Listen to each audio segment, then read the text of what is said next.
including a demonstration of the Grunfeld, which I was interested in. We have basically, I wanted to spend a little bit of time going through Grunfeld theory, and then a little bit of time going through a game that I just played against Piano Man in the Grunfeld. But yeah, we have a full set of games today, so I just wanted to quickly get on that. This was a game sent to me from Shantanu on Reddit. He's playing black here. Hey, good morning, Aphelion. Thank you very much for joining the stream. Thank you for being here. So here we have basically Shantanu's playing black here, and it's an Italian game, and I think this so this transposes into Traxler theory, which is pretty crazy. Always fun to look at though. So here, bishop takes f2, and we've established that, Traxler. So always, always some good games out of the Traxler. But this is a cool one. So bishop takes f2, and then we've sort of established, right, that king to f1 is the objectively better move here. So we can look at this. So king does play f1 here, and then here. The response for black is queen e7, knight takes h8, and then either d5 or bishop to b6. Both interesting. On bishop to b6, the queen to c7 is coming, but d5, e takes d5, bishop to g4. I guess I sort of see it, Kira. I think that's flattering, if anything. Thank you for that. Um, but yeah, so bishop to g4 here, queen to d2, castles, knight to f7, queen takes f7, and here basically, we've sort of reached a position where black's up and has simplified the position a little. Sometimes that knight takes pawn, or that knight takes rook, basically doesn't pay off because basically because the rook is not really related to any strategic concepts. So white wins the rook, but black ends up having good chances to checkmate the king or get some uh, you know winning amount of material out of white later in this game. Let's just play through it again because I think this move order is so cool. Hey, good morning, El Gecko. Thanks all for being here. Thank you for being here. So knight f6, bishop c4, knight f6, knight to g5, and then basically here, the response, the standard response is d5, but the Traxler is bishop to c5 with threats on f7 coming.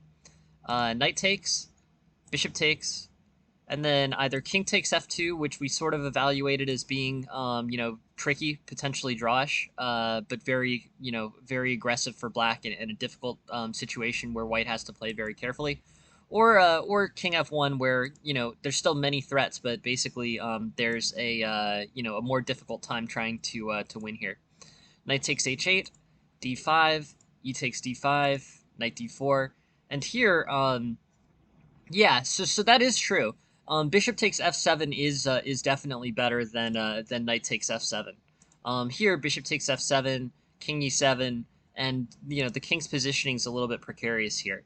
King e7, by the way, is the accepted move, not king to f8. So here king to e7, bishop to d5, rook to f8, and black's basically getting some aggressive threats on the f2 pawn here. But with castles, it's a little bit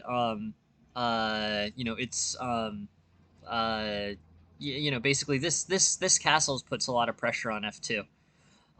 Yeah, no. I know we've done some good. You've done some good analysis, and we've gone over the Traxler a few times. But it's such a popular opening, and it's exciting to play. So I figured I'd try to do a little bit more of a run of it here.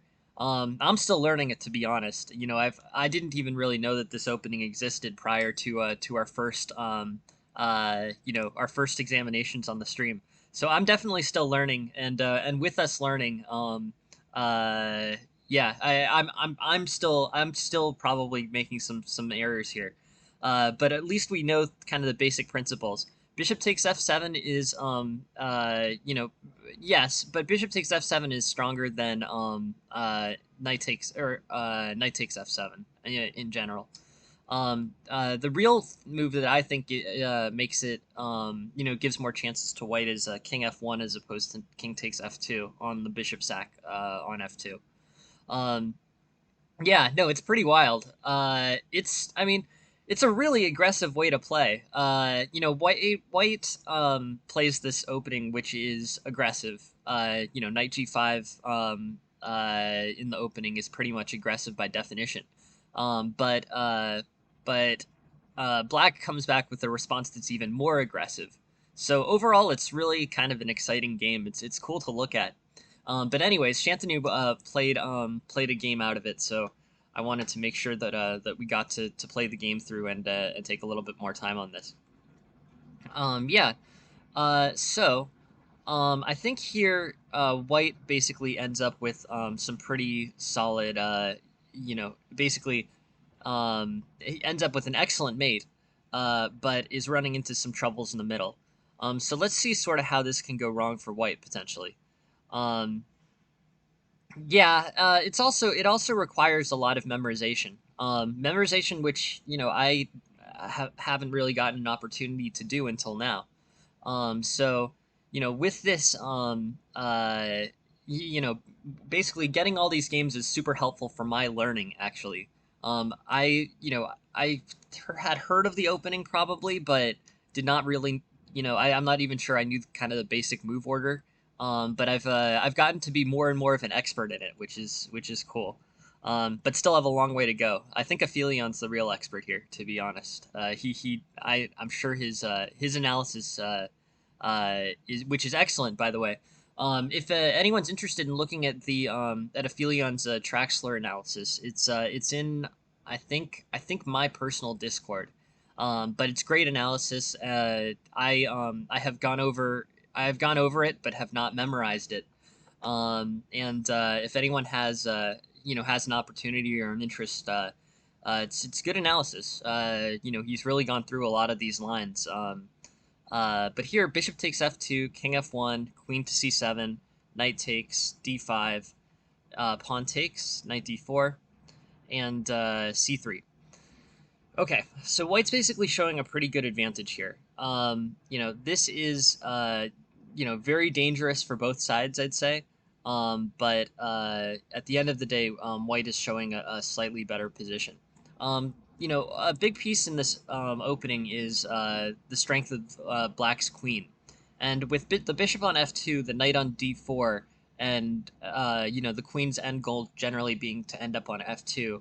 It's kind of tricky to it basically the one of the most compensating things for black is having a very active queen, and here his routes in are sort of blocked. So anyways, I would consider that to be uh, I would consider that to be basically the defining feature of white's eval advantage. The eval is also really complicated in this opening. It shifts around a lot. But still, I think with a +4 eval, even if the real situation is +2, that's still an advantage for white. Anyways, bishop takes f2, king f1, which I believe is correct, queen e7, knight h8, and then there's the fork.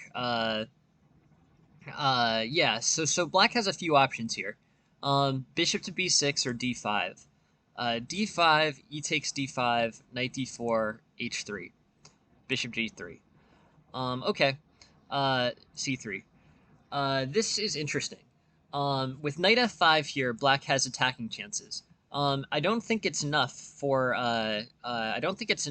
black to just win the rook on a1. I think even with the rook on e1 or the rook on a1 or sorry h1, white is up material, right? Just counting the pieces, white would be equal in material if the rook on h1 gets taken uncompensated. But this is actually a draw, which is crazy. D3, bishop d7, bishop g5, queen c5, which I was saying is the main threat and sort of a key part of this position. Queen to c5 is queen to c5 is the queen's basic route of attack on f2. Um, this is dangerous. Crazy opening. The engine bounces around like crazy because the analyses are so deep. But queen b6, a4, rook f8. And at the end of the day, Black's going to end up being able to get in on this f file, I think. And with that one extra piece, then I think Black actually has enough compensation for all that he sacrificed here. Either knight to f4, or I'm thinking maybe bishop to f4 with knight to g3 threats, um, knight to knight to e3 threats after bishop to f4 as well are pretty dangerous. But this is just, I mean, it's just sort of crazy and complicated.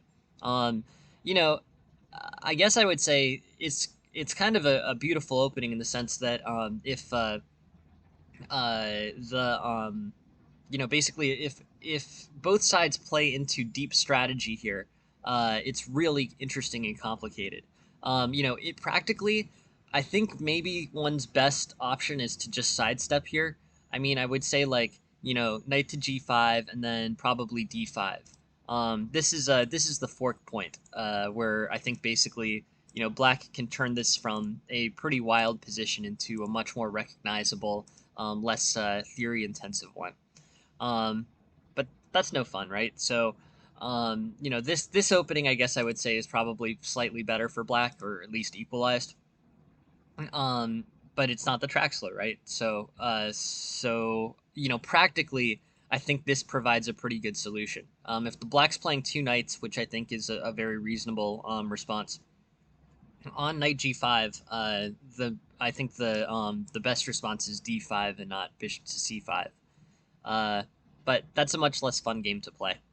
King f1, knight takes h8, d5, pawn takes d5, knight to c4, or knight to d4. And yeah, it's basically some advantage for white, but really only a very it's like a single move basically. D6 is forced here. White is in a situation where he's basically playing single moves, and Black is steering it towards a situation where on any misstep, there's an advantage. So yeah, so like bishop to e2, bishop to h4, d6 or c3 or d6, knight takes, and already Black showing a winning eval. Queen takes, bishop g4. This is a win for Black. It really should be. Queen to b5, knight to d7. Queen f6 looks pretty dangerous. So yeah. Anyways, this is pretty crazy. It's another game out of the Traxler. I just want to do the full run over of Wampy's full game. Knight takes d5, knight d4, c3, bishop g4, and here I think basically I don't know. I guess maybe Black has overextended a bit. Um, so queen e7 is playable, knight takes h8 is playable, d5, pawn takes d5, knight to d5, and here, what's sort of crazy about this is that the engine doesn't even find c3. Yeah, so c3 is actually a mistake. It's interesting. Uh, Yeah, look how the computer shifts here. This is really wild.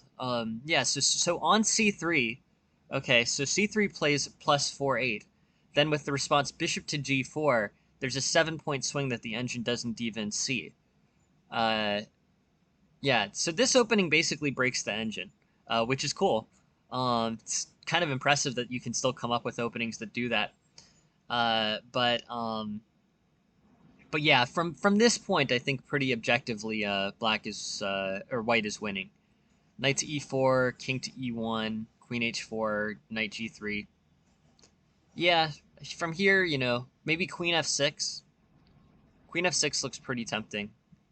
I don't know what Black does in response to queen, or White does in response to queen f6. C takes b7 check. Uh, king e7.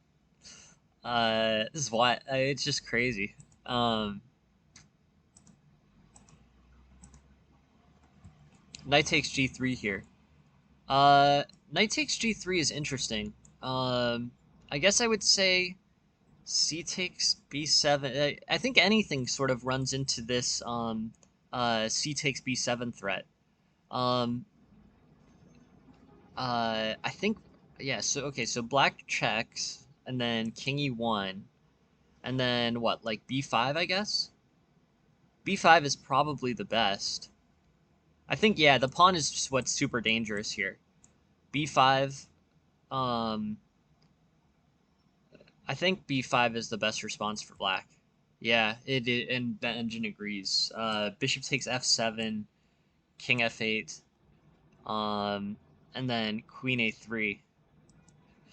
This is nuts. Honestly, this game, the Traxler basically breaks the engine analysis here, at least on chess.com and with the engine at this depth. Um, too much complexity. So yeah, so anyways, let's take it. I think white is winning for a majority of this. But black ends up after all that, coming up with some crazy solution involving his king and it's king, bishop, and knight. Yeah, no, it is amazing that that the engine really hasn't gotten strong enough to handle that yet. There's not that many situations like that, to be honest. I mean, I'd be curious to see what the highest, I'd be curious to see what AlphaGo or AlphaZero um, evaluates. But um, anyways, crazy win for black at the end. Uh, the king getting to f3 on move 20 or so. It's usually not a good sign, but was really important in this game. So yeah. Um, uh,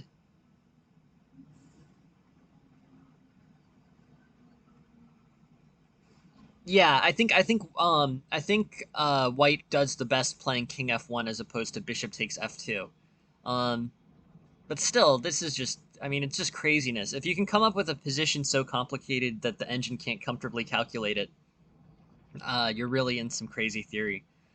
But this is yet another game out of the Traxler. Very cool. Thank you very much for showing it. Uh, sure. Yeah. Just to be clear, Nick, you're Piano Man, right? From uh, Discord.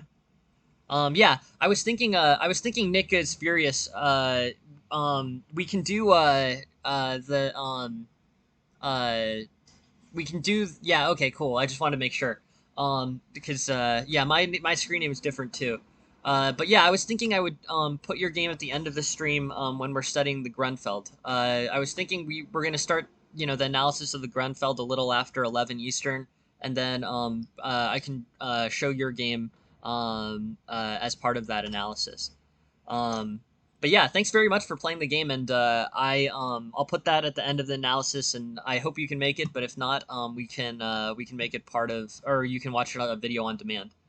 Oh, I'm never offended or anything if it's better for you to do video on demand.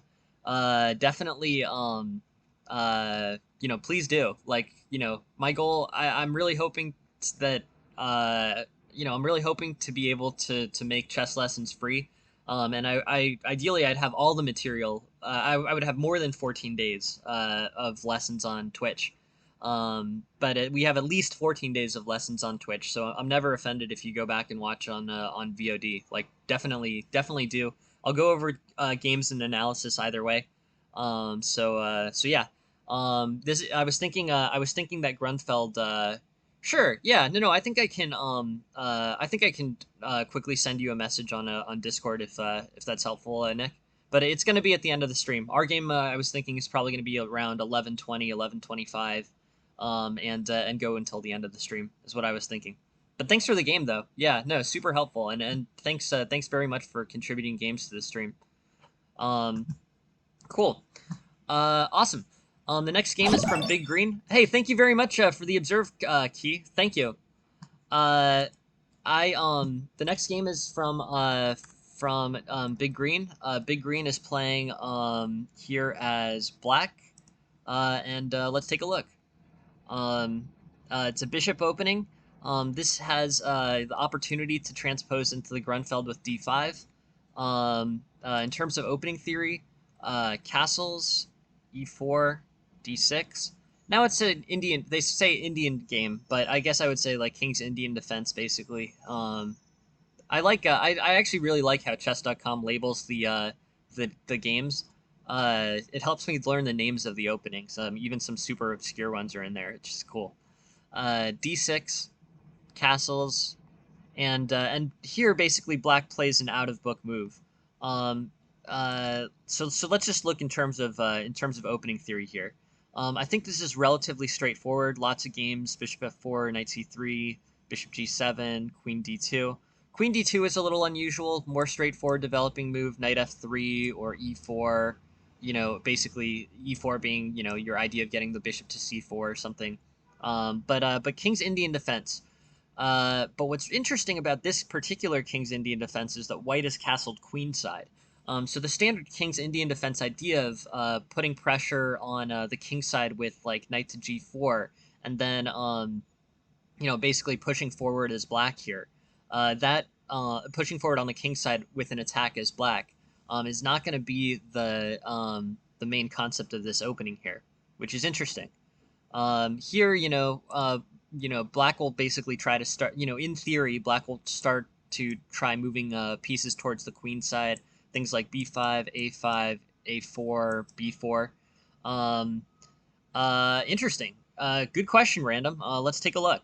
Um, the answer to that is yes. I mean, c5 will transpose it into some sort of Sicilian. I mean, it'll either do one of two things. It'll turn it into a Sicilian, or it'll turn it into something like completely unrecognizable as any specific opening.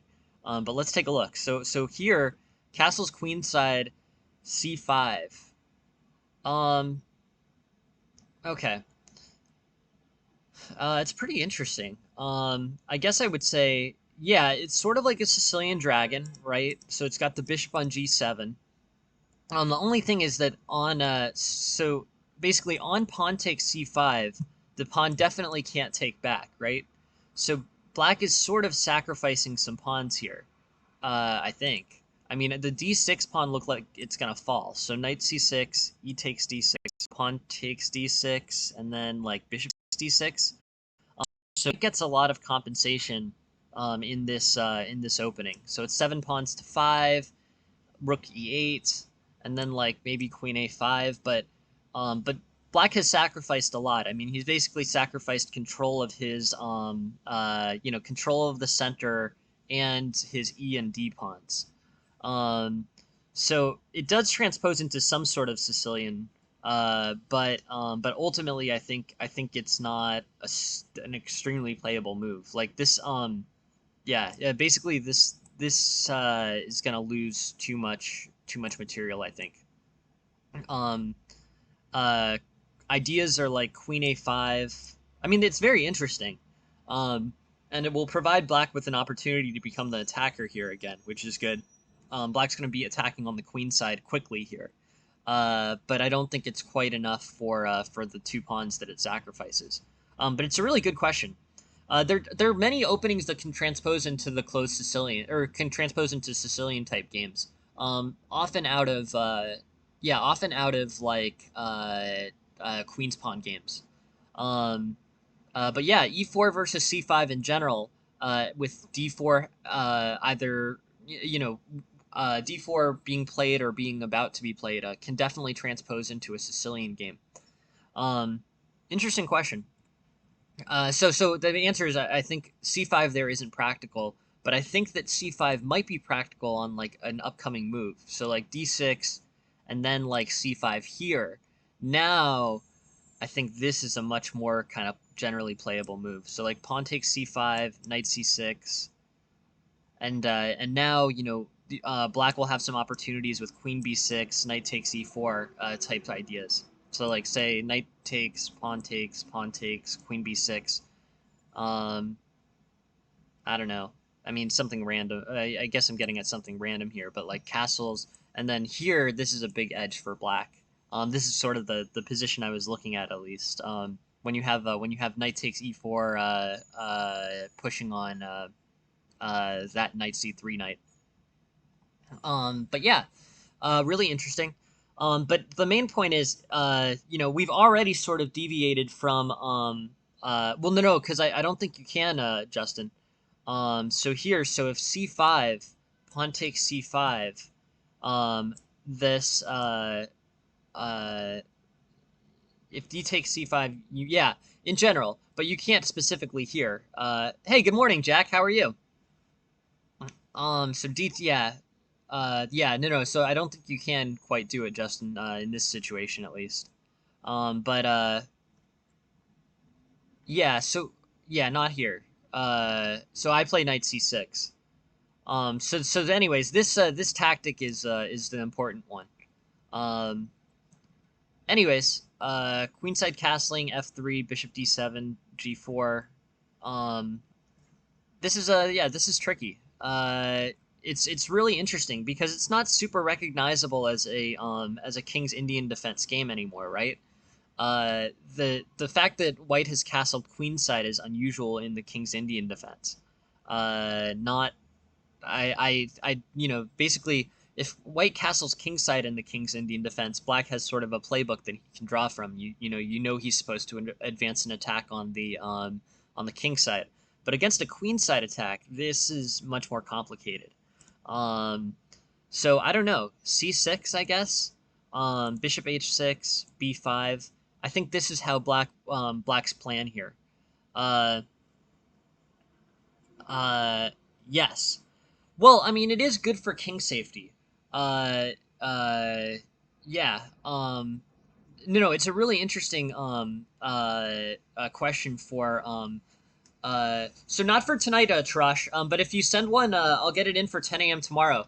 We had a bunch of open slots actually for tonight's stream. But everyone was very nice in terms of submitting games for review. So actually, there's no more slots for tonight. Um, if you have a material to send to Rasha, super happy to look at it. But uh, uh, there's definitely some variations. We were looking at a Nakamura game yesterday where White, yeah, that's what I was saying.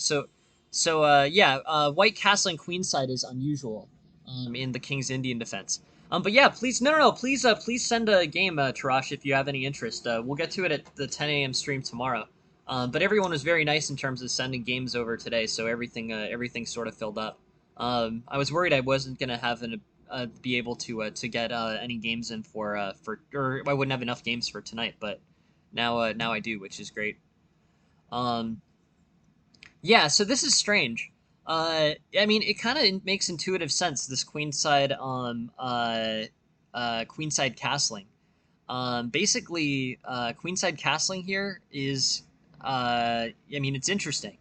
You know, one of the main components of the King's Indian defense is Black's attack on the White King side. And if now basically that doesn't happen, White seems to have a pretty straightforward plan to start attacking on the King side here with like G4, H4, bishop e2, knight f3, rook g1, like a standard type basically an attack against the modern on the king side. And Black has the plan of breaking open the queen side. Um, and it's kind of interesting because White's plan looks faster to me. I haven't gone over it, but it seems like in terms of how long it's going to take, a5, b4 looks good for White here. Or yeah, I mean, basically, this plan looks slow, which makes White's kingside plan probably easier to execute. Let's look. F3, Queen A5, King B1, B4, Knight CE2, Knight BD7, Knight C1. Yeah, it was King's Indian defense. And or they ended up kind of calling it the Indian game, but it is King's Indian defense, and but it transposed into something which is not that after White queenside castles very early. Um, so what are the plans here? White is winning. White has the ability to launch an attack quickly here. Black is getting attacked already by this bishop on h6, but but White's going to need more resources in order to get an attack in. I'm thinking rook b6, rook a6 maybe. As a long-term strategic goal, bishop a6 first, trading off, and rook a6. But it's tricky. Black needs more pieces to attack. Um, if knight c3 without c4,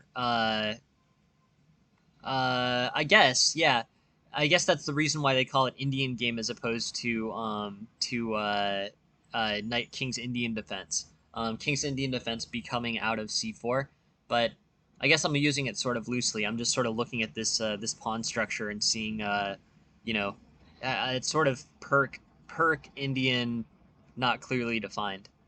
This is not a move that's I mean that sort of uh, eliminates the uh yeah, no, of course, Key. Thank you very much for sending the game. I'm glad you could glad you could watch it on video on demand. And yeah, always super happy to have you watch it video on demand, and I hope that was helpful.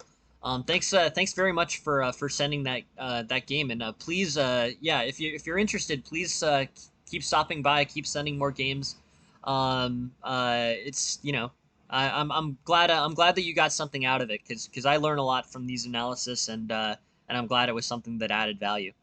So yeah, thanks Key dude. Really thanks for sending the game, and thanks for saying something. I really appreciate you being here. So ideas here. Basically castles. No, I think we're pretty much full until tomorrow morning, Mario. But if you send a game, we can look over it tomorrow morning for sure. Lots of slots open starting tomorrow. Uh, so bishop h6, b5, f3, queen a5, king b1, b4, knight ce2, and yeah, I mean, I guess maybe bishop a6, maybe knight d7. This attack looks more formidable for black than I thought it was going to be. Has an opening advantage. He has big advantage in the center and on the king side. But it does actually look like black's getting some successful counterplay here. Knight d7, knight f1, and black sort of advances this attack on with c5. And his attack and black's position is surprisingly not vulnerable on the king side. I thought white would be able to get in quicker, and I thought black would not be able to get in as quickly. So in terms of assessment, I'm a little bit surprised. I think black's getting better chances out of this than I thought he might. Thematic ideas are probably like rook to c8, maybe even doubling on the c file to attack the c2 pawn. Um, you know, uh, Really, high level tactic ideas like rook to c3 could potentially come into play. But it's an interesting situation. Anyways, let's keep looking. Um, d4, knight f6, bishop f4, castle's queenside. So we were looking at lines with c6. So that's the main line here. There's a surprising amount of theory here. A good solid 30 games or so. Most have c6 or knight to c6. From an instructional standpoint, I think bishop to g4. Uh, you know, Bishop to g4 is an interesting idea. I guess I would say if the idea from bishop to g4 is to draw f3 and prevent the knight from playing to f3, then theoretically it does make sense. I understand that idea at least. Yeah. No. I get it. That is a good theoretical justification for it. Um, I guess, yeah. I guess I would say with that in mind, you know, uh, then that makes bishop to g4, of the good theoretical understanding that makes sense. Um, as a general policy, you don't want to play a piece to where it's immediately going to move, but since it's actually helps you, basically the value of bishop to g4 depends on whether or not f3 helps white or black, and it actually probably helps black here. So Yeah, bishop g4, even though it's not in the opening book, is a move that at least has a good kind of theoretical grounding to it. If it's not, I don't know if it's the best move, but in terms of evaluating from a theoretical perspective, you were trying to do something here, and that, I feel like that idea in general justifies the move. Um, yeah, so it does. But I think the thing takes away the most natural developing square for this knight. I mean, potentially it could go g4, knight h3. Yeah, I mean, you would have to evaluate. At the end of the day, the engine is not particular. It doesn't really think f3 is that great. But I think that the thought behind it is sort of what's the most important thing in evaluating the move. You have a good reason for it. So from a theoretical standpoint, we can say, oh, that's a good plan or that's a bad plan. But the most important thing is that it was a purposeful move with a good idea, with a good thinking behind it. Uh, so the important thing is it was an idea. It's not, uh, you know, obviously you want to play ideas that are as good as possible, but I can't. I guess I would say I'm not I like that there's an idea behind it. The really bad moves in my mind are the ones where they just looked like black needed to develop, and then g4 looked like an arbitrarily good square. But in terms of having an idea, restricting this f3 knight is makes me think differently of that move at least. Ultimately, yeah, f3 g4 probably does advance on the king side, but at least the thought I get, so I don't feel I feel like that's something that makes sense. Bishop to d7 is probably the most natural square. Assessing f3 is a hard thing to do. Knight to f3 is the natural developing square, so restricting that is something that has some value.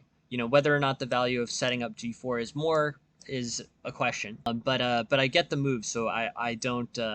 I think that's that makes sense in terms of the analysis.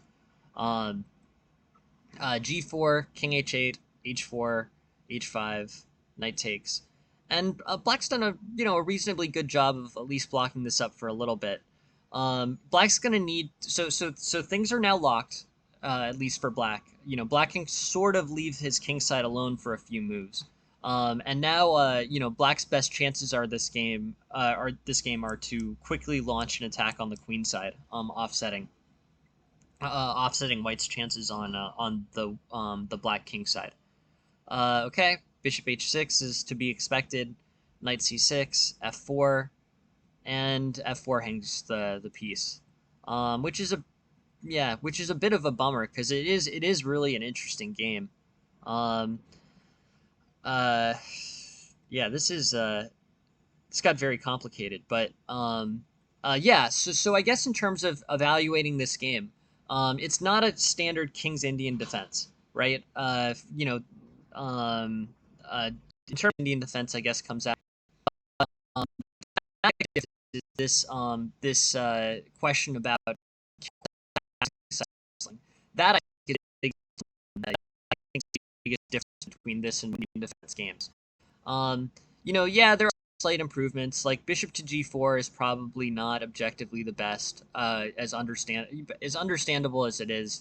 Probably knight to c6 or c6 b5. I guess I would say, probably, in terms of improving Black's play in this game, the best opportunity would probably be here with something like c6, b5, a5. King's Indian defense is an opening where Black is attacking. This still seems like an appropriate opportunity for Black to attack. You basically have symmetrical, or I guess asymmetrical attacks going on here. So White's going to be attacking on the king side, Black's going to be attacking on the queen side, and whoever can attack more efficiently and force more defensive moves to be spent on their attack is going to have an advantage. Um, So with that said, I understand bishop g4, probably c6, b5 immediately is a just a better, that advancement on the king side in this particular case is probably more important than the development of the light squared bishop. Um, I understand the reasoning behind bishop to g4, but yeah, probably c6, b5, a5, b4, and really generating an attack as quickly as possible on the white queen side is the most important idea. Other ideas maybe like knight d7. I'm sort of curious about like knight d7, knight b6. But that's all sort of done on the idea that this queenside attack is gonna start getting uh, dangerous. In the King's Indian defense and in these flank openings, the the main idea is to expand in the most appropriate place. You've given white this big spatial advantage in the center. The basically white's winning kind of on the king side with h6, h4, that kind of stuff, and in the center. So in terms of adjusting like your vision to the most appropriate place for black to play out of a flank opening, quick expansion of the queens of the pawns on the queen side attacking the king is probably an idea that would be helpful to recognize. That's the theoretical concept behind modern perk King's Indian defense where there's a restricted position. It's looking for the places where black can comfortably expand and places where black can comfortably expand and undermine possible overextensions by white. So here it would be c6, b5, a5. Developing the bishop to d7 is definitely not a bad idea. No, I don't have any problem with that as a general concept. Here it's just more of a question of immediacy. This white attack is gonna be somewhat dangerous. I think basically these pawns, the king on the other side of the board, so king safety is good. This will allow for white to attack very quickly and aggressively on the black king side. So launching your own attack in this position over straightforward. It's kind of a weird and not that fundamental type position. But basically, the fact that you're going to get quickly attacked makes black needing to quickly attack on the other side a more immediate concept. Um, yeah, no. I mean, the concept here, I think, which was big for White, is he improved his king safety, and he wanted to he improved his king safety, uh, and he so improving his king safety goes with diverting attacking chances from the standard King's Indian defense. Um, yeah, no, and I think you did a good job with that big green for sure. You do lock this up pretty well. But in terms of just assessment of the position, the I feel like attacking on the king side at this point, especially with like queen on d2 and bishop to f4, is like a pretty clearly signaled plan. It's this is White has played his entire game to this point to launch a king side attack. Um, so you do have good tactical defense of it. Um, but given that you know that that's White's plan, you either have to come up with a plan where you're trying to efficiently defend, or you have a plan where you aggressively attack on the opposing side. Both of those are ideas. And in this particular case, I think the idea launching your own attack as quickly as possible is the one that will end up providing black with the best situation. Um, I don't know how. I'm trying to think of how you could come up with the rule of thumb in terms of like why is attacking white on the queen side better than straightforward developing move like bishop d7. And I think it's just in terms of evaluating the immediacy here. Uh, you know, um, this position signals a quick aggressive attack for white, and because that attack is so aggressive, and at the end of the day, it's going to be I mean, you do it as effectively as possible, but it's going to be difficult to blockade. Coming up with a similarly unstoppable counterattack, I think, is a good idea for black here. Anyways, I think what ends up happening is pretty interesting. White is aggressively attacking as quickly as possible. I mean, every move is an attacking move. This is a great tactical resource, good blockade. This really worked. So yeah, so I think tactically speaking, this is a great idea. This type of h5 knight to h5 with basically the knight not being super attackable, like f knight e2, knight g3. I mean, is pretty difficult for that's a time consuming way for black to or for white to get put pressure on the h5 knight. This is a great tactical execution in terms of creating a blockade. But I think an ideal response would have gone with this good tactical execution on the blockade paired with a counterattack. Um, so like bishop d7 doesn't really play into the counterattack as well as c6 b5 does. But overall, it's a pretty strong game. I don't think really black makes many errors. But it's an unusual thing to look at. It looks strong for white. Um, Queenside castling in a King's Indian defense or Indian game position. Looks like a fairly good plan. It solves a lot of the problems. Um, of course, you got a good break here with f4, which is awesome, and end up securing a winning position. But in terms of strategic plans for this, I think tactically you did a good job. Strategic plans going forward. I think coming up with a quick counterattack here is probably Black's best strategy here. But it's basically going so I think that's Black's best strategy here. But this how often is this situation coming up where white is castling queenside into an Indian game type position? That's a question. But that said, castling queenside with your king castled kingside, definitely start the attack and probably best results with doing it as quickly as possible. So with that in mind, bishop g4 is probably c6 is probably better. But overall, interesting game. Shows an interesting situation that isn't that common. This queenside castling into the king's Indian defense.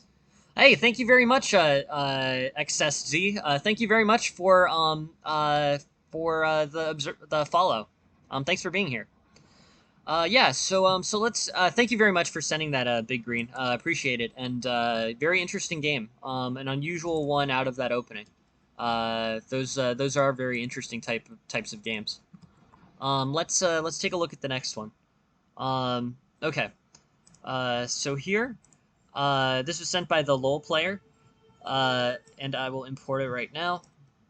But yeah, really interesting game. What happens in the king's Indian defense if the king doesn't castle kingside and black has basically a pre-made plan? Interesting question. I guess the end outcome is yeah, no. It does seem like a stressful opening. I mean, basically the whole theoretical concept there was attacking quickly as black as white quickly attacks. Quickly attack as black while on the queen side, while white quickly attacks you on the king side. Pretty dangerous, aggressive game. But it does show a kind of a good principle of what to do if white decides to castle queenside in king's Indian defense. I know we spent a bit of time on that game, but I actually think that one provides some interesting instructional value. Like, what happens if white plays the king's Indian defense weird? Like, I guess you just launch you quickly the same way you would quickly launch the king side attack, you quickly launch the queen side attack. That's I guess that's the answer to that question. Interesting. I haven't seen many games like that, to be honest. Okay, cool. So the low player sent this game as white. Gets the big center against the perk modern King's Indian defense type position. Bishop to e2, rook e8, e5, pawn takes, knight d7. Okay, cool. So this is, your standard King's Indian defense, Perk modern, closed game for black, closed flank game for black, where black's going to end up with a big, white's going to end up with a really big control of the center, but run the risk of having it, undermined due to overextension. Something like d5, knight f3, pawn takes d4, queen takes d4 is probably the best way to hold it, but I don't really see how white can hold both of these pawns in the center. It's difficult. d4 and e5 are a pawn structure that is likely to get undermined here, probably by c5. Okay. So that, to the point where that c5 undermining move is clear enough that actually the engine is recommending white play c5 proactively to prevent it, like c5 and then b4, which is a pretty wild way to prevent c5, but one that I guess intuitively sort of makes sense after a bit. Interesting. And I just want to see the opening. So we're out of opening theory. Um, This early e5 push is an interesting question. I guess I would say that probably it's not a good idea. Basically, this is a really, really open center. Good center control for white. He controls all of the fifth rank. Um, but with e5, you're really sort of pushing it on overextension. So here, there's a bunch of different games. c5 is the most popular move, very early undermining move, which we know is a key part of this position. Black plays d5 or white plays d5 and locks it up. That makes sense. Um, but neutralizing the pawns here in the center, and I know that there are some old hyper modern lines where white plays e5 against the Alekhines game. I know those lines exist. The early e5, pawn takes e5, f takes e5. I know there are some lines like that in the Alekhines. But I think it's pretty hard to. Hey, thank you very much for the observe, Dr. Ludwig. I appreciate it. Yeah, so pawn takes e5, knight d7 maybe, knight f3. But overall, I think this is pretty. Yeah, this is pretty tricky. b6, bishop f4, bishop b7, queen d2. Okay. I mean, I get this, but I think black is always going to have a strong resource against this early e5 push with c5. And in fact, the engine is really, or the opening theory is really pushing for that. This is a kind of standard position in this big, this big type of center. It's big spatial advantage for white, but easy undermining for black, leading to an interesting game. Okay, so bishop f4, bishop b7, queen d2, knight f8, bishop h6, f6. Okay, white's in a pretty good place. But I'm sort of wondering. I guess black's decision to not play c5 early enough was a problem for him here. White is playing aggressively in the center, hasn't made any tactical errors, so the center is holding and will hold. But knight f, and I guess maybe they consider knight f3. But the strength of c5 I think is really important here. The defense on this e5 pawn is going to be tricky for white. Basically the value of c5 is no, not yet, not yet, Croc. I think we've got uh sorry, I just want to make sure I've got your game here.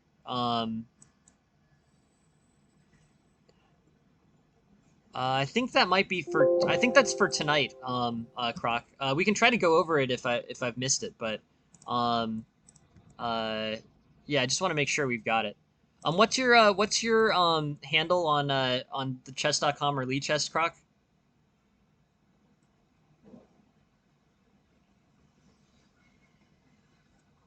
But yeah. So, anyways, and actually, could you just send the link again? Um, I think, yeah, I think, that one may be off the list. So, anyways, This is really interesting. So this central expansion is tricky. Basically C5 was underestimated by both sides here. So here, C5 is so valuable to black that white is getting recommended to proactively play C5. Okay, cool. Yeah, I definitely have that one. Um, uh, yeah, I have that one for tonight, Croc. That's yeah, it's first slot tonight. Um, uh, yeah, no. Thank you very much for sending it, Croc. I hope that that tonight works for you in terms of your schedule. If not, it's always video on demand, so you can always see it. But it's in his number one slot for tonight.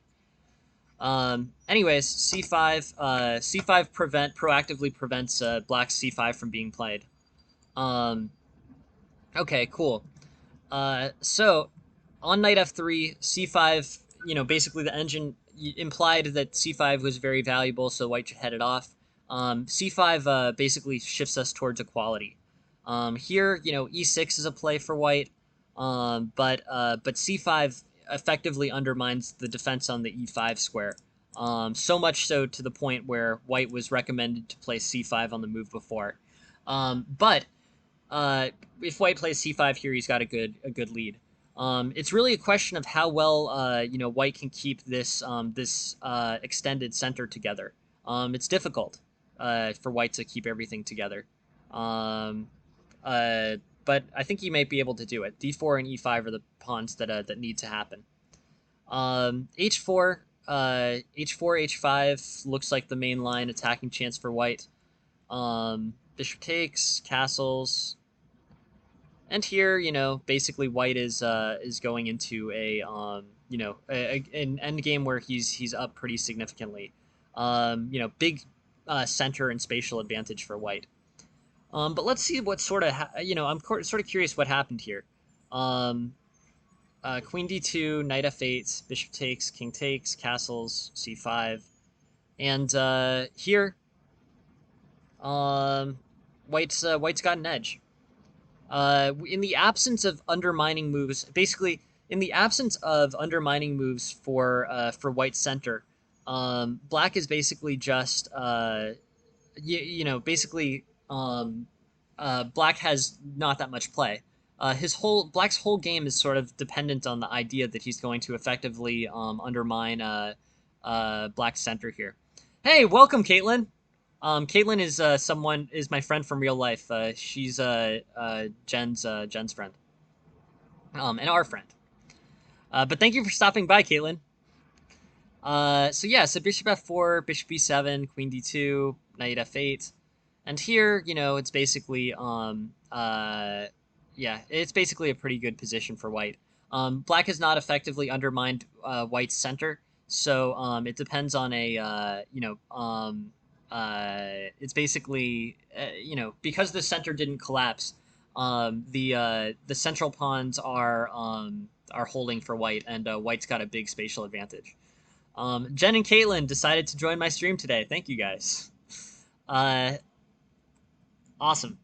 Um, so white has control of the center, and black doesn't really have any compensation, so it ends up being a really good advantage for white. Here, consolidates with the material win of the knight, and this is a pretty easy situation for white to sort of walk in.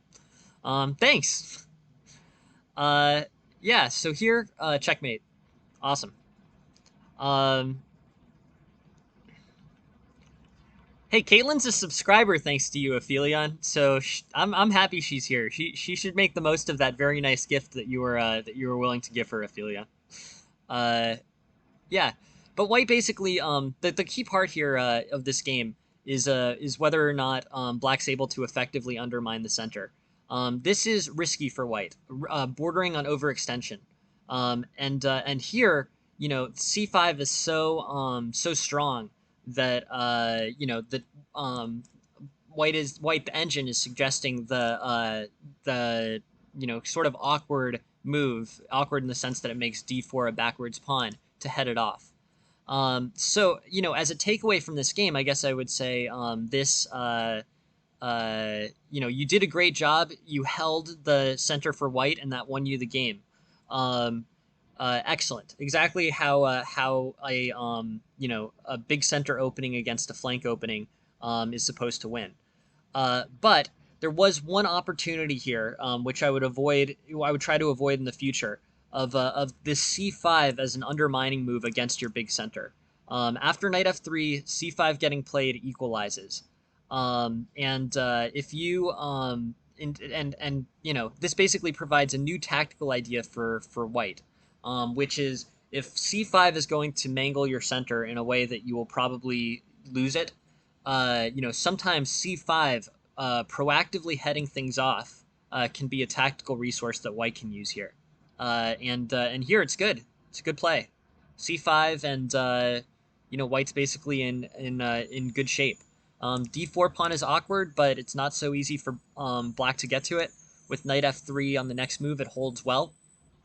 And yeah, I think white's in good shape.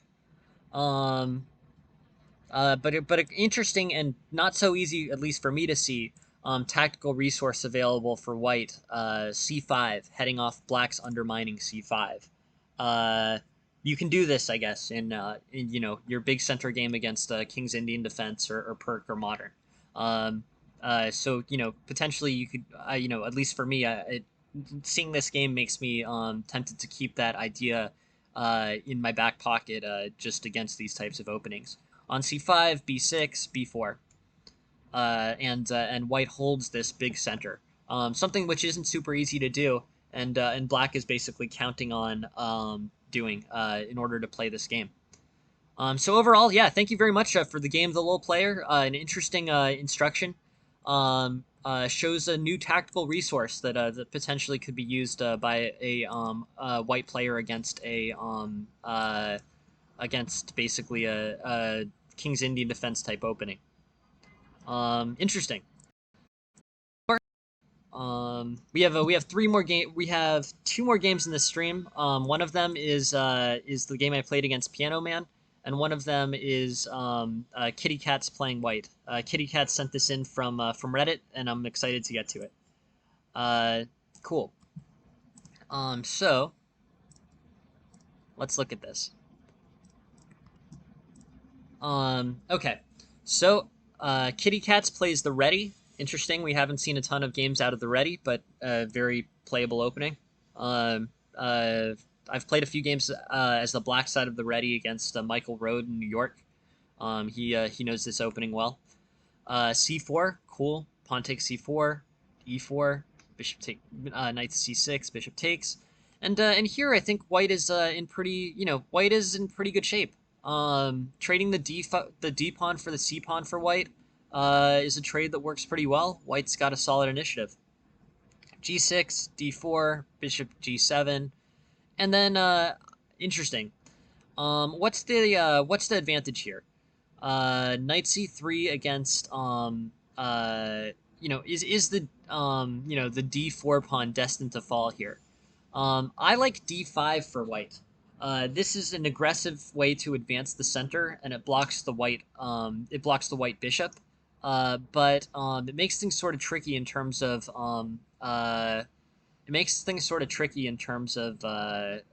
advancing this. So or makes black's position difficult to advance. Knight e5 gets played, but then knight takes e5. I like d5. Sort of curious here. So bishop f4 I think was not. Yeah, bishop f4 was not a good enough response. You can hold this pawn. It's awkward, but basically this this pawn can be held. So one of the various methods of holding it, I think, are a good idea. I'm sort of surprised that we managed to get so far away from opening theory, but I guess yeah, that ready. I'm surprised this ready is not something that the opening book has already. But okay. Anyways, bishop g4, e5. By the way, here I was looking at potentially after bishop to f4. But yeah, here I would just say, black can take this pawn. There's no reason why black shouldn't take this pawn here. White has pieces and pieces that are focused on the f7 square, so that's dangerous, I guess. But knight takes d4 is a completely well-supported take. Maybe potentially it ends up in being a trade for the c7 pawn. But yeah, overall, I think pretty comfortable taking the pawn on d4. So I'm not sure that black should decline that pawn. D5 I like for white. I think D5 provides an improvement. The pawn is hanging legitimately, so I think white should not really ignore that and should instead play D5, which gives an extended center, and that's tricky. Um, yeah, if you post a link, Amirko, we will get to it tomorrow during the 10 a.m. stream. Is the next time I have some open slots. Thank you very much for volunteering the game. It's always super helpful to have more material for the stream. But yeah, we'll get to it tomorrow at 10 a.m. Eastern if you post a link to it. Um, but yeah, so d5 I think it is an improvement for white out of this opening. Interesting opening though. Ready with early c4, trades off the pawns effectively, and then e4. I have to think e4 is not the most common move here. Yeah, so here d4 is the main move, and then it's it's basically a queen's gambit line, but a weird one. Pawn takes d6, strange. I'm almost wondering. Yeah, this is really it's unusual. But bishop takes c4. Yeah, you can post a link to the chat, Amirko, and I'll get to it tomorrow morning during the 10 a.m. stream. But yeah, super helpful. Really appreciate the idea for more material. We will get to it 100%. And if you can't make tomorrow morning at 10 a.m. Eastern, it's on video on demand for 14 days. I'll do that now. I'm super happy to have people. I understand people's schedules can be tricky, so we'll get to it and it'll be on video on demand. Bishop g7, bishop to e3 here, as opposed to f4. White's looking pretty good. So I would say maybe bishop e3 too is probably playable. But as a takeaway, I don't know if it was considered if you were thinking of it as a trade of the d4 pawn for the c7 pawn. If it is a trade for the d4, if this is an intentional trade d4 pawn for the c7 pawn, so that basically what I'm saying is knight takes, bishop takes, bishop takes, queen takes, queen takes. That's not an awesome trade for white. The d4 pawn has center control. The c7 pawn doesn't really do a whole ton. So yeah, d5 or bishop e3. I think defending this d4 pawn is better than trading for the c7 pawn if that's the concept here. So yeah, interesting. Bishop f4 is played. Now white, black declines the pawn in the center. Think it's better to take the pawn in the center, and white's back to having the initiative. Okay. Here,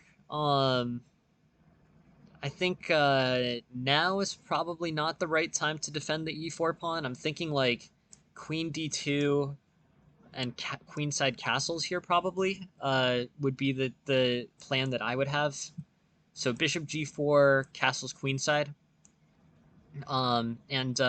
Basically this will get the centralized rook on this semi-open file, relatively open file, and basically attack coming on the king side, potentially d5 or something, and then moving resources over so white can attack on the king side with a king relatively safe on the queen side. Anyways, this is pretty solid. Bishop d5 is probably the best move. I don't know, doubling and isolating those pawns on the c file. But yeah, overall, at the end of the day, white is starting to launch a more solid attack here. Bishop takes f3, or bishop h3 hangs the d4 pawn. Bishop takes, pawn takes, bishop takes, queen takes, and black is pretty, is in good shape after leaving the d4 pawn. Yeah. So I guess I'm gonna say this is an interesting game. I liked the opening actually. It seemed like you got a really good transposition out of the ready here. But my advice on this game is really make sure that you keep a solid defense on the d4 pawn. This is not a pawn that you can comfortably gambit d4. This is valuable to you. So looking at this game, I would say be careful with it. Like bishop e3 is an idea. D5 is an idea. Probably d5 specifically here is the correct way to play this, and you have something that sort of looks like White's pawn structure against the Grunfeld. But yeah, in terms of corrections for White to make this game, keeping a good watch on the d4 pawn is the most important. There were just a few too many opportunities where Black really could have taken the d4 pawn. And maybe you do get some compensation, like maybe you do get the c7 pawn for Black. But d4 is a very important pawn to the position. It's really it holds your center control, and that is very important in a what ends up being sort of like an open game, almost an open game. I don't know what you would call this, because I guess it's technically a semi-open game, but don't gambit the d4 pawn. Keep a close eye on it. If you need to relieve tension on it, you can play d5 instead. So like here, d5, and this will hold relatively well. E4 is not an extremely attackable pawn. The only pawn that Black can attack it with is f5, which will ruin his king side. So yeah, keep an eye on d4. I think is the main takeaway from this. Otherwise, a lot of interesting tactical play. But two pretty moves where d4, which is really it's probably the most important pawn in your position, is hanging. So that's my advice here on this game. Don't it's a very valuable pawn to you, and it holds. Um, hey, good day, Darkslide. Thank you for joining the stream. Um, hey, I got it, Amirko. Just come back tomorrow at 10 a.m. and I will 100% be getting to this game. It'll be the first game of the day tomorrow, I think, Amirko. So thank you very much for sending it, and thanks. It's super helpful. It's super helpful for you to send that game, Amirko. Yeah, thanks for sending it over, and yeah, good stuff. Cool. Yeah, but my takeaway here is just keep an eye on the d4. No, thanks, Tarash. D4 was hanging on two separate moves here. And if White provides defense to it or moves it to d5, that's an improvement out of this game. Okay. So now I wanted to go into my last sort of section here, or the last section that I had planned. I was thinking basically there's some interesting things to do with the Grunfeld. So I had planned to take a look at the Grunfeld opening a bit here anyways. And then I was lucky enough that I played a game against Piano Man this morning that also involved the Grunfeld opening. I play the Grunfeld, so I know a good amount. I guess I would say I'm pretty comfortable like playing it and know some of the basic concepts there. So yeah, so I played Billy Joel, who has the username here Alan Arts. But yeah, this was yeah, it was a very interesting game. So I guess I'm gonna open up both of the things, but I want to start with the theoretical analysis of the Grunfeld, and then move a little bit into the game that we played. So here,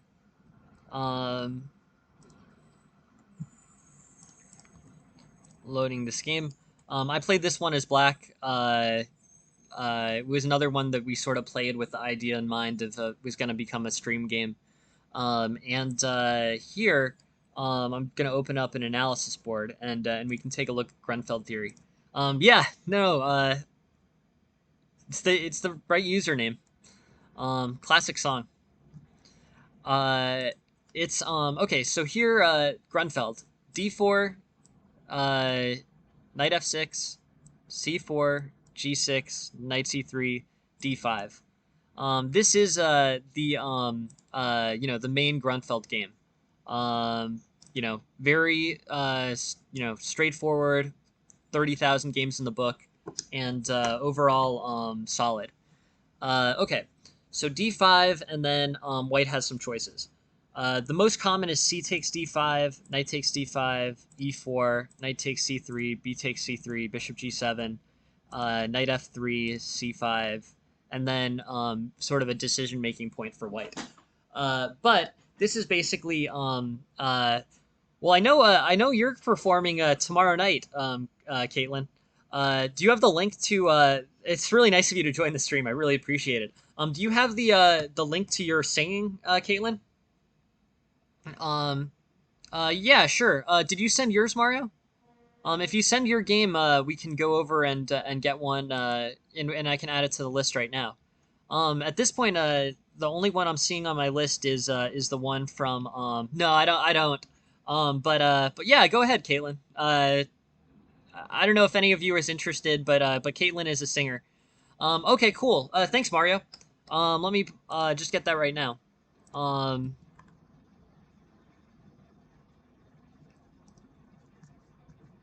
cool. Yeah.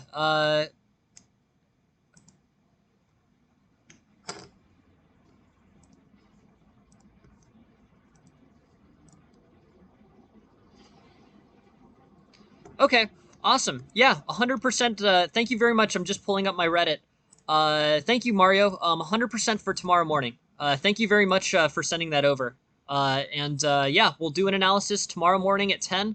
I hope that schedule works for you. And if it doesn't, you can always watch video on demand. I'll do the analysis either way. I'm super happy to get games and material for the stream. So thank you very much for sending that, Mario. It's really helpful to get games from the stream and or games for the stream, and I'm super happy to go over it. So thanks a lot for that, Mario. I've got your game. It's number 2 tomorrow morning, and I really appreciate it. Yeah, and I don't know if you guys are interested, but Caitlin is a professional singer, so she has a stream. Feel free to see her stream and watch mine on demand. We sort of messed up our schedules, so they're running at the same time. But I'd recommend. Yeah, no, of course, Mario. No, I really appreciate you sending and contributing.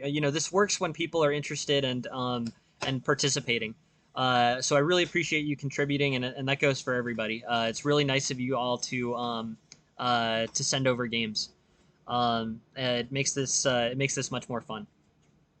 So yeah, so Caitlin's got her own stream. It runs at the same time as mine, but you guys can. I won't be offended if you go to Caitlin's and watch mine on video on demand. Twitch has a good functionality for video on demand, so or watch both, or you could. I don't know if you could do that, but it's classical music, so it doesn't have lyrics. Or no, well, no. So I guess it does have lyrics. I'm sorry about that. Yeah. Anyways, go ahead and watch hers. I'm not offended. It's all good. Okay. So yeah, so this I went through this pretty quickly, but this is the Grunfeld main line. It's the pretty well established main line, so I'm not gonna go through it too slowly. It involves basically trading the knight on c3, and then attacking as black with c5. There's a few lines here. Rook b1 happens. Bishop e3 I'm probably more familiar with. I think of bishop e3 as the main line here. Here I play knight c6, and then probably queen d2 or rook c1. Having the rook seize the open file efficiently here tends to be good. So like rook c1, c takes d4, c takes d4, castles. This is a very well-established, Grunfeld line. Grunfeld is one of those openings where it has really well-established main line. I actually have a friend who wrote a book on it, David Vigorito. Good book, actually. I read it. So I objectively say it's a good Grunfeld book. Um, but anyways, castles, bishop e2, knight c6, d5. And here, this is a different situation than Grenfell. This also happens. The move is knight e5, on knight takes, bishop takes, and then you have attacking chances on the yeah.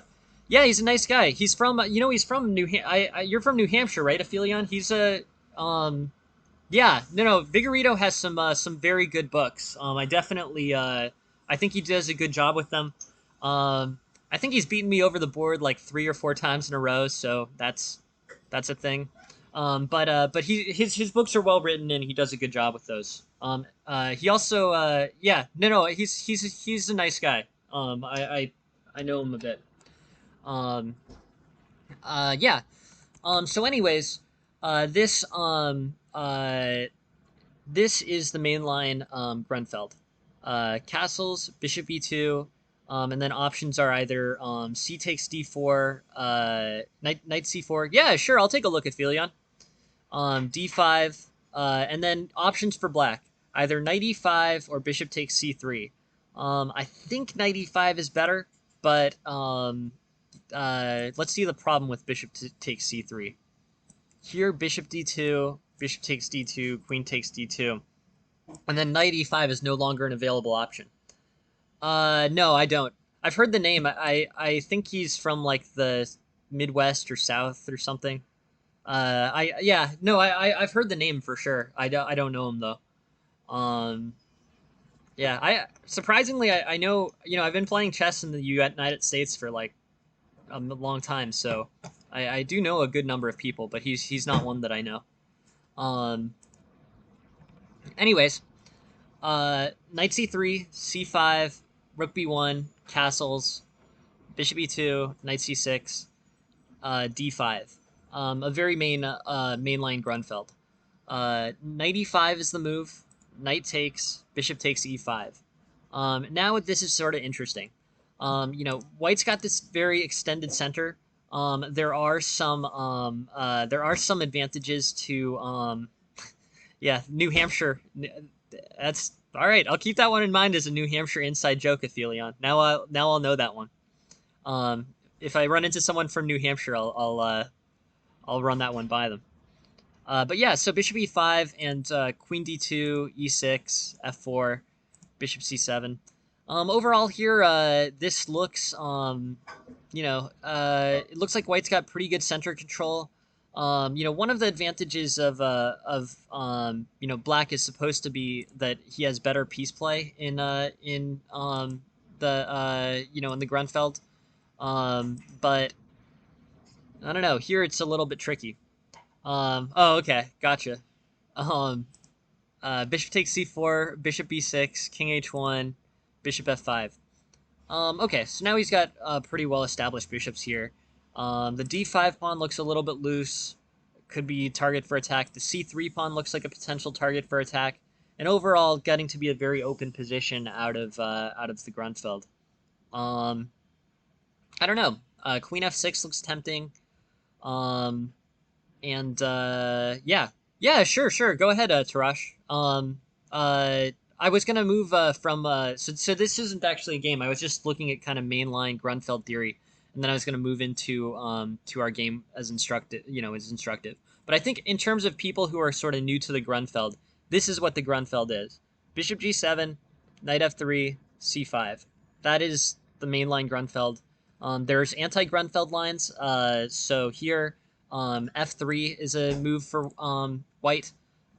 Bishop g7, e4, d6, and sort of transposes into King's Indian defense, which is kind of interesting.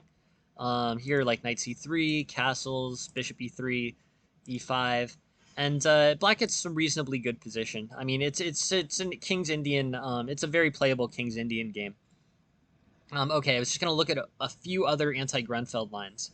Grunfeld as a general formation is also playable out of c4. C4, knight c6, um, knight c3, g6, g3. And here, d5 is a playable move. This is I don't know if you would call this the Grunfeld, but it is similar with that d5 and pawn trades there. Bishop g2, knight b6, d3, bishop g7, bishop e3, knight c6. And here, basically, black, is running into very strong bishops for white, but doesn't have any developmental problems. Has basically his own fianchettoed bishop, and with bishop development, probably to bishop e6. It's a game. It's a game. It's one where black will have some good chances. Bishop e6, knight d5, bishop d5. It's uh yeah, it's interesting. The rook will move to c1. Frequently, rook to c1. Let's see. Um, Good question. I guess I would say, really good question, Tarash. In my experience, my experience is, it's not, um, yes, I would say that rest days, can be a good idea, but not for the reason that you've overexerted yourself. Rest days are important because it keeps it fun. That's when you've overtrained in chess, is when it stops being fun for you. If it continues to be fun,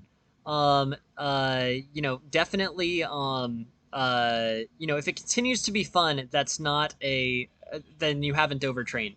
I don't think you physically have any problems. I think actually increasing your focusing stamina can be good. So, like, if it's fun for you, by all means, like, do puzzle battle for 8 hours a day for a month. Like, if that's fun. I actually think, the best way that you can strengthen your brain is to go to the point where you're fatigued or tired and then keep going, because you will increase your stamina and your ability to continue to focus for longer and longer periods of time. That's my take on it, with a very basically a non-scientific perspective. Uh, yeah, so I would just say keep pushing yourself, but not to the point where it's not fun. Many chess players have left because the game has stopped being fun for them. Um, if you push as hard as you can every time, that you run the risk of that. Or if you take things, if you take losses too personally, that can also happen. But the people who make master. I mean, I don't know grandmaster, but the people who make master are people who, in general, are people who legitimately enjoy it. So yeah, I think that's perfect, Tarash. But yeah, you can push yourself really hard if you want to try to increase your focus. One of the things that you can do is do chess tactics for like 4 hours a day for an extended period.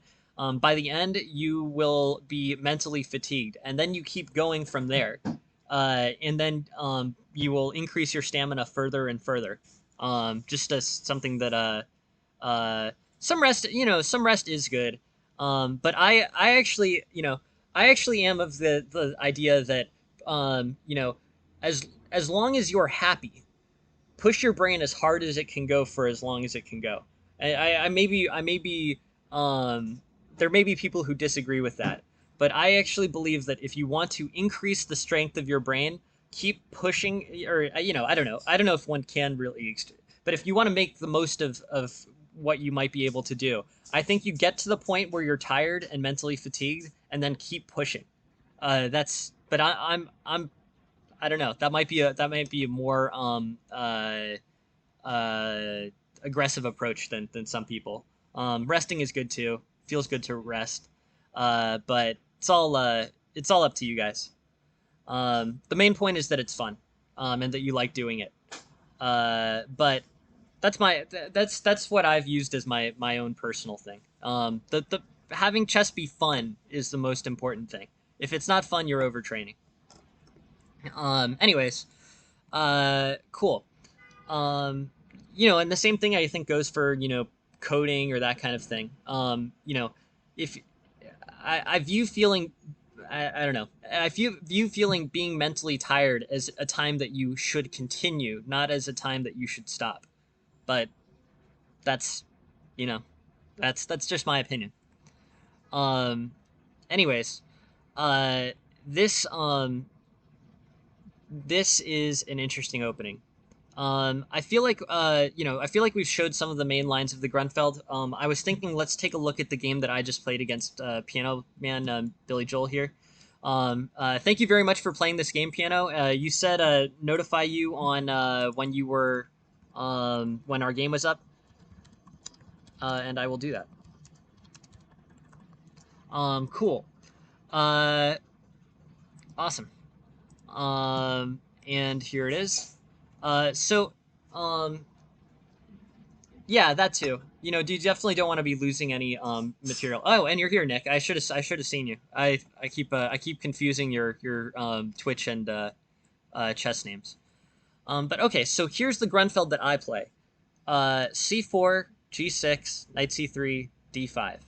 Okay, mainline Grunfeld, right? E3. E3 is a sideline, which is very playable and strong, and totally not bad for white. But it doesn't challenge black the same way that pawn takes pawn, knight takes pawn, E4 does. Here, ideas are either playing C6, changing it into standard queen's pawn Slav. Um, E3, bishop G7, C takes B5, knight takes B5, D5, knight takes, queen takes. Okay, interesting situation. Um, Basically, the queen is probably misplaced there. C6 will no, I don't think it was a bad game. I think it was a good game. I mean, here, E3 is an interesting idea. So what was actually played was Queen C2, but the main line here is Knight takes D5. But Queen C2 is also Queen C2 is an interesting idea. So let's take a look at this. Um, okay, so I think a good way to do an analysis of Queen C2 is to look at Queen B3, which is played more frequently, and see what the similarities are. Queen b3 puts pressure directly on d5. Black needs to come up with a way of responding to this. Either knight takes c3 works or knight b6 works. Um, on knight b6, what are the strengths of white's position? Um, well, I think that this pawn structure is pretty solid. It's not super easy to undermine. Black may try to attack it with like e5 potentially, or yeah, so e5 could be good, but white will always have the resource d5 as a response to e5 or even c5 pushes, if that's what's played. So let's look like, knight f3. Knight f3 prevents e5 entirely. If he plays like bishop to d3, which is a little bit offbeat, I guess. But on bishop to d3, black plays e5. Okay, and then I think d5 is the response here. Um, yeah, no. So I think queen b3. Yeah, no, of course, no. Thank you very much for sending the for playing the game, Piano Man. No, I appreciate it, and definitely, yeah, definitely, this is interesting. But thanks for the game, and thanks for contributing material to the stream for sure. Um, okay.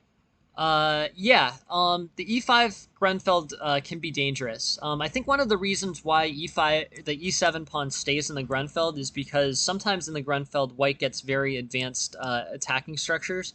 So like e6, e5 will be going up against d4 and d5 here. That type of situation, can be pretty dangerous. Uh, yeah. So I think you're right. I think bishop to c4 is probably better. Uh, yeah. This is a move that deviates.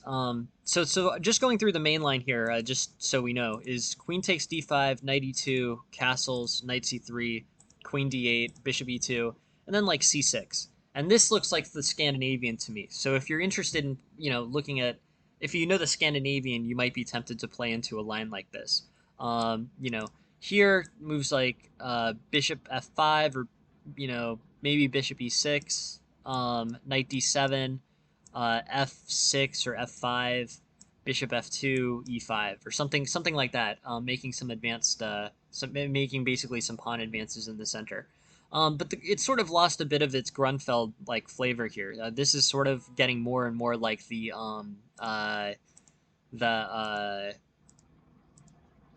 it's more like the Scandinavian than the Grunfeld at this point. Uh, okay, so that was the main line. Queen d8, sorry, so the main line was not queen c2. It was pawn takes, knight takes, queen takes, and then knight e2. So we know that. Um, yeah. So I think one of the main lines against the Grunfeld. I think one of the main lines against the Grunfeld is probably uh, this basically this early challenge of the knight. I think challenging the knight is a good idea in general. I think basically, it will lead to open positions, but the mainline Grunfeld challenges the knight pretty seriously. This trade, if you're comfortable playing as white, offers white some pretty solid chances. You have moves like bishop to c4, bishop to e3, knight f3, rook c1, and this is pretty healthy playable game for on the white side. This opening that we played is more conservative for white. Uh, yeah, no, right, and white gets a big pawn center in the challenging moves to the Grunfeld. So yeah, so queen c2, and then I play castles. I'm just sort of gonna move things like straightforwardly, attack, basically develop and come up with ideas, that have to do with kind of standard healthy development. This is relatively conservative for white, relative to a lot of Grunfeld positions. The engine suggests knight to b4. I understand knight to b4. I mean, basically forking these, right? And yeah, yeah, I think that's right. I think that the big center is helpful to white, and also just having standard plans with like bishop to c4, rook to c1, bishop e3, knight f3.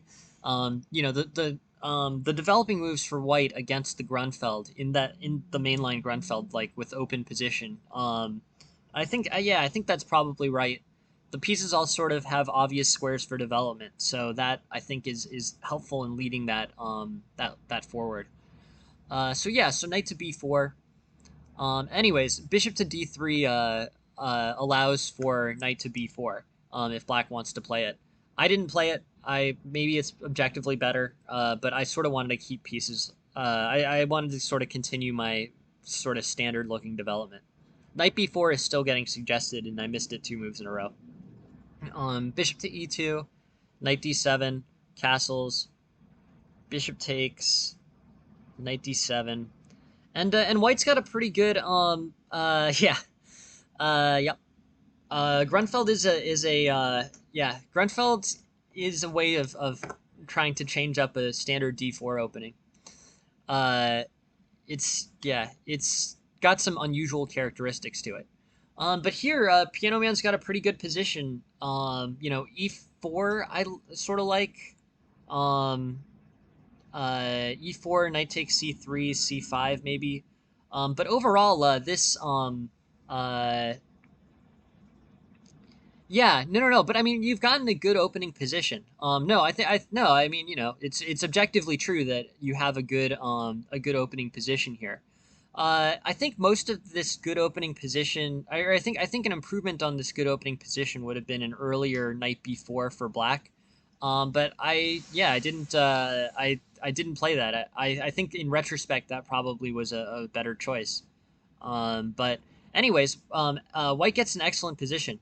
Yeah, sure. If you got one, SC, we can take a look, and we can do a stream of it tomorrow morning at 10 a.m. if you send a link to it.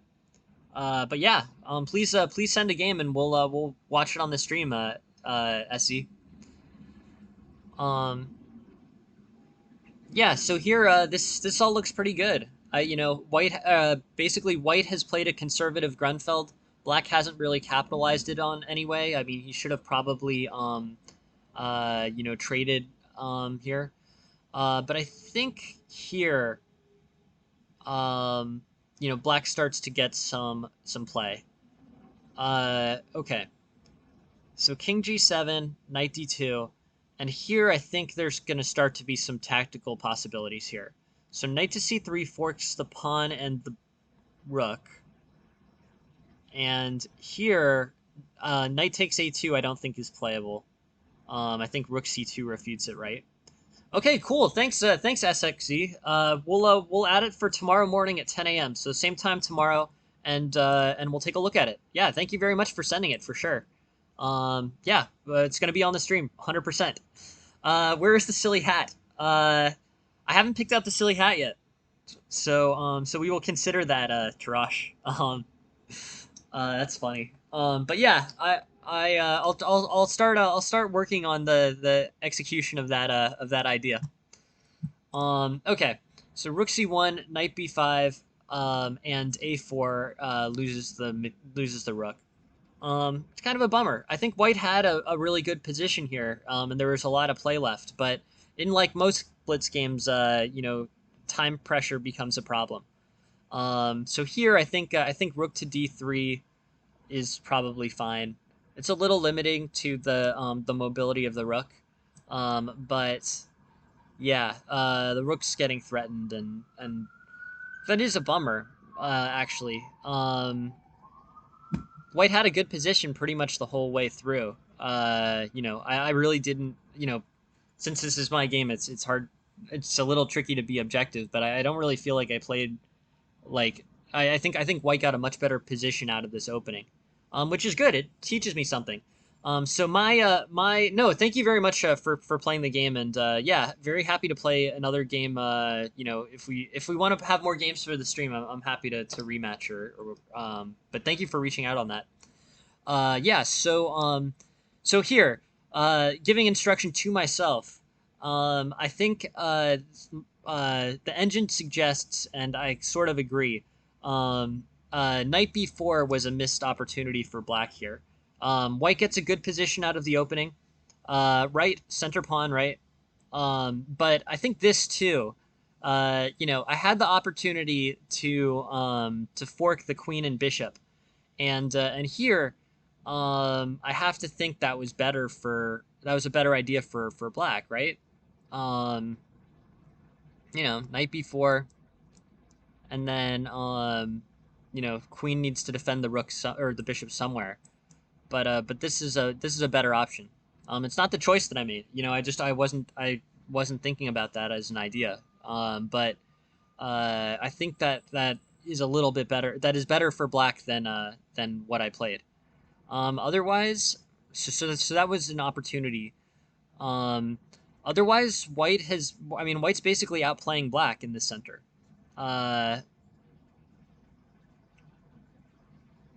Yeah, no, it is. I mean, no, there's some undermining moves there, Tarash. But yes, you definitely give White that big center.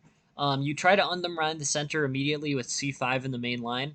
But yes, that you definitely do. You definitely do gift White some things. But to be fair though, you do gift White some things in many openings. I mean, modern perk, you give White that big center and spatial advantage. Um, so it depends on what you're comfortable playing with, I guess. But Grenfell is playable at a pretty high level. But it does have some shortcomings. Exactly. Yeah. No. Exactly.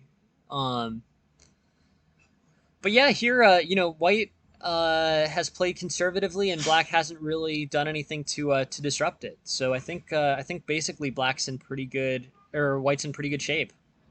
I'm not sure if this queen trade here was the best. I don't think this queen, this probably wasn't necessarily the best idea. But, here, King G7, Knight D2. Yeah, really up until this tactical error, White was winning. Yeah. Basically was all that tactical error. Otherwise, white's sort of outplayed black in this opening. Black didn't come up with a good solution for the queen c2 novelty. And At the end of the day, yeah, very interesting, but played out well for basically played out well for white out of the opening, and then a tactical error was made. Yeah, white played well. White played a good opening. White outplayed black in this opening.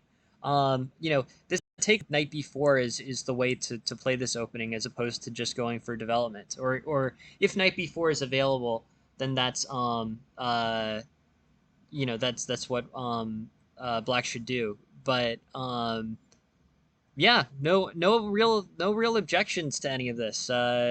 It's a bummer the game ended, in the time pressure, but yeah, Nick played a solid opening, and gives me some ideas for ways that I can improve. But in terms of opening theory here, you definitely justified Queen C2. Um, Queen C2 as an opening is not the main line. Queen C2 is a novelty. But Queen C2 takes, basically there's a bunch of moves in this opening book out of this. But E3 combined with Queen C2 is not in the opening book. And yet white got a good position out of the opening, so um, cool. But here, move like knight takes d5, queen takes d5, knight e2, castles is yeah. No. Thanks for sending the game, or thanks for being willing to take a look at this game on the string, Nick. And yeah, no, I appreciate it. Bishop e2, c5, d5, e6, c4. Black is black's in pretty good shape. Or sorry, white's in pretty good shape here. Tarash selling people on the Tarash defense. Yeah, it's interesting. But yeah, good opening play. I think the next step forward for you, Nick, is probably tactics, like most people. Yeah. Um, I'd go with some tactics training, Nick. If you have access to chess tempo or puzzle battle, or puzzle rush, I think that can help you solidify this type of game where you have an opening advantage into a. Yeah, no, I agree. I think that's where I would spend time if I were you. I think that's probably the most the best, the most efficient use of your time would be spending doing puzzle battle, because the opening that you got was solid here, and really what happened was a tactical error in time pressure. Isn't that the Traxler Aphelion? I'm pretty sure your opening is the Traxler. Uh, yeah, no. I think that's basically right. Yeah, chess.com has some good tactical resources. I'm making the Traxler Aphelions. Well, the Traxler's not that well explored. If you come up with a novel line, I'll call it the Trax, or I'll call it the Aphelion opening. If you find an established line to the Traxler, I will call it the Aphelion opening. You'd have to see if you could find other ways to get into that opening, but or you have to find other people who refute it. Yeah, yeah, why not? Uh, Sounds good to me. Um, yeah, we can just go through the Traxler really quick. The Traxler, so we know. And thank you very much for the game, Piano Man. I think you played a good opening. Queen C2 is unorthodox, but not but seemed to be justified. E4, E5, Knight F3, Knight C6, Bishop C4, Knight F6, Knight B5, and then what makes it the Traxler? Yeah, no, of course. Thank you, Nick. I appreciate you letting us take a look at that game. So on Knight G5, the opening, what makes it the Traxler is Bishop to C5. Um, that's the Traxler. It's showed up a number of times on this stream. Interesting, and yeah, no, cool. So Bishop to C5, and then you basically have these attacking threats on F2. That's the Traxler for you, Mario. On this idea, I think we should, and then knight takes f7, bishop takes f7, and then king either takes or king f1, which is it's not so not as good. King f1 is better.